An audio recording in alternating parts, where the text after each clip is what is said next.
ओम श्री सद्गुरुदेव भगवान की जय। प्रश्न है कि क्या पापियों का भी कल्याण होता है? उत्तर, भार जगत में तो पाप उसे कहते हैं जो कतली, डाकू, लुटेरा, भ्रष्ट, अन्यायी, व्यभिचारी, दंभी इत्यादि कर्म करता हो, तथा पुण्य उसे कहते हैं जो दूसरों को दान, सहायता, सुख, भोजन, दुखों का निवारण, सम्मान आदि देता है। ये पाप पुण्य प्रवृत्ति मार्गी हैं। प्रवृत्ति मार्ग उसे कहते हैं जिसमें प्रवृत्ति अर्थात जन्म मरण होते रहना है। ये संसारी पाप व पुण्य हमें बदले के रूप में मिलेगा। अच्छे कर्मों का अच्छा व बुरे कर्मों का बुरा परिणाम मिलेगा। इसी आधार पर जगत में अमीर, गरीब, सुखी, दुखी, जोरदार, कमजोर, सम्मान, अपमान, स्वास्थ्य, रोगी, न्याय, अन्याय, सुख देना, दुख देना, मालिक, दास इत्यादि होते हैं। इन्हीं अदलों बदलों के आधार पर ये संसार चल रहा है। दूसरा निवृत्ति मार्ग है, जिसमें मार्ग निवृत्त अर्थात पूर्ण होता है। उसमें पाप और पुण्य अंतःकरण अर्थात हृदय में होता है। मन में संसारी संकल्प विकल्प चलना पाप तथा मन में परमात्मा के संकल्प विकल्प चलना पुण्य कहलाता है। जब ये सारे संकल्प विकल्प मिट जाते हैं, तब परमात्मा की स्थिति मिलने पर, परमात्मा स्थित होने पर ये मार्ग पूर्ण हो जाता है। इसी पर श्री कृष्ण गीता 4/36 में कहते हैं, अपि चेदसि पापेभ्य सर्वभ्य पाप कृतम सर्वं ज्ञान सर्वे ज्ञान पिलवेनेव विर्जिनम संत ऋष्यसि।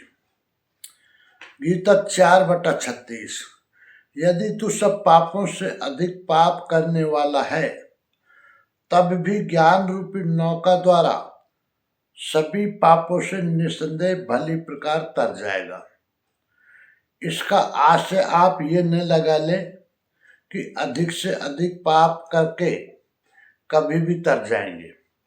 श्री कृष्ण का आशय मात्र यही है कि कहीं भ्रम न रहे कि हम तो बड़े पापी हैं, हमसे पार नहीं लगेगा, ऐसी कोई गुंजाइश न निकालें। इसलिए श्री कृष्ण प्रोत्साहन और आश्वासन देते हैं कि सब पापियों के पापों के समूह से भी अधिक पाप करने वाला हो, फिर भी तत्वदर्शियों से प्राप्त ज्ञान रूपी नौका द्वारा निसंदेह संपूर्ण पापों को अच्छी प्रकार पार कर जाएगा। किस प्रकार? इस पर गीता 4/37 में श्री कृष्ण कहते हैं, अथई धांसी समिध्वग्निर भस्मसात् कुरुते अर्जुन ज्ञानाग्नि सर्वकर्माणि भस्मसात् कुरुते तथा। गीता 4/37। अर्जुन, जिस प्रकार प्रज्वलित अग्नि ईंधन को भस्म कर देती है, ठीक इसी प्रकार ज्ञान रूपी अग्नि संपूर्ण कर्मों को भस्म कर देती है। ये ज्ञान की प्रवेशिका नहीं है जहां से यज्ञ में प्रवेश मिलता है, वरन ये ज्ञान अर्थात साक्षात्कार की पराकाष्ठा का चित्रण है। जिसमें पहले विजातीय कर्म भस्म होते हैं और फिर प्राप्ति के साथ चिंतन कर्म भी उसी में विलय हो जाते हैं। जिसे पाना था पा लिया, अब आगे चिंतन कर किसे ढूंढें। ऐसा साक्षात्कार वाला ज्ञानी संपूर्ण शुभाशुभ कर्मों का अंत कर लेगा। वह साक्षात्कार होगा कहाँ, बाहर होगा अथवा भीतर। इस पर गीता 4/38 में श्री कृष्ण कहते हैं, नहि ज्ञानेन सदृशम पवित्रम में विद्यते तत्स्वयं योग संसिद्ध काले नात्मनि विन्दति। गीता 4/38।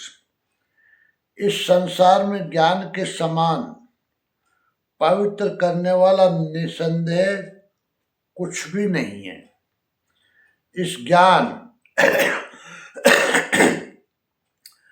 अर्थात साक्षात्कार को तू स्वयं अर्थात दूसरा नहीं, योग की परिपक्व अवस्था में अर्थात आरंभ में नहीं, अपनी आत्मा के अंतर्गत हृदय देश में ही अनुभव करेगा, बाहर नहीं।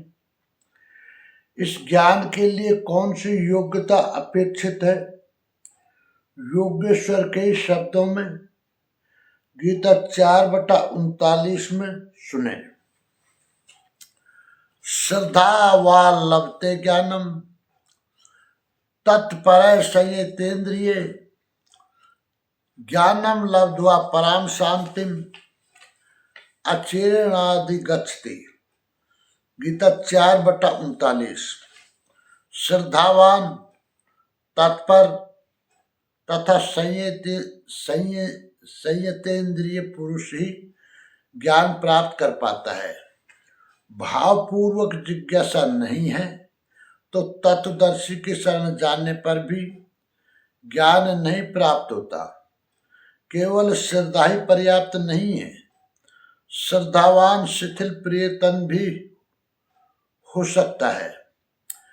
अब महापुरुष द्वारा निर्दिष्ट पथ पर तत्परता से अग्रसर होने की लगन आवश्यक है।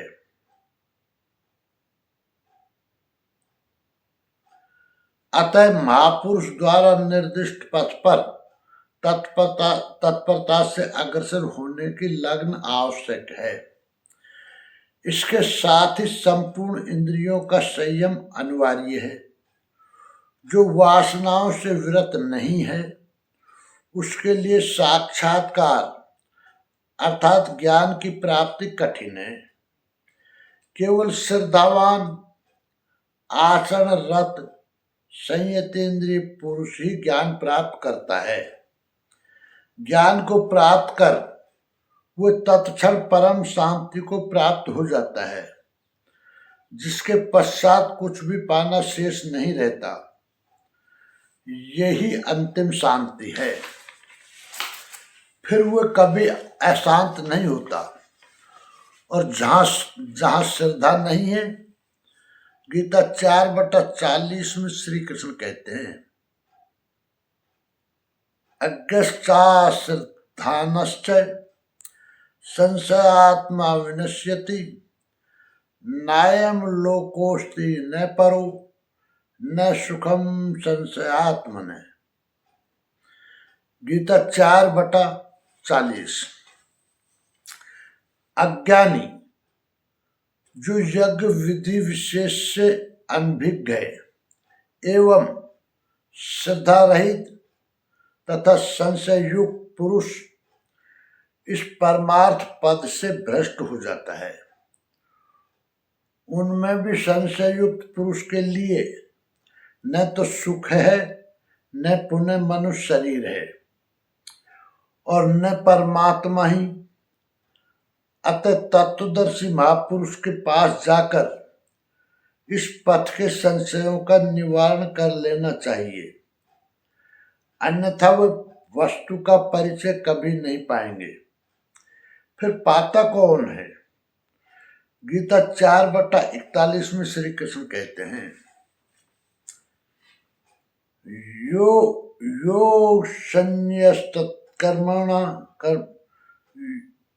योग संन्यस्तत्कर्मणाम ज्ञान ज्ञान संचिन्न संशयम आत्मवंतम न कर्माणि निर्धनंति धनंजय। गीता 4/41। जिस कर्म योग द्वारा भगवान में समाहित हो चुके हैं,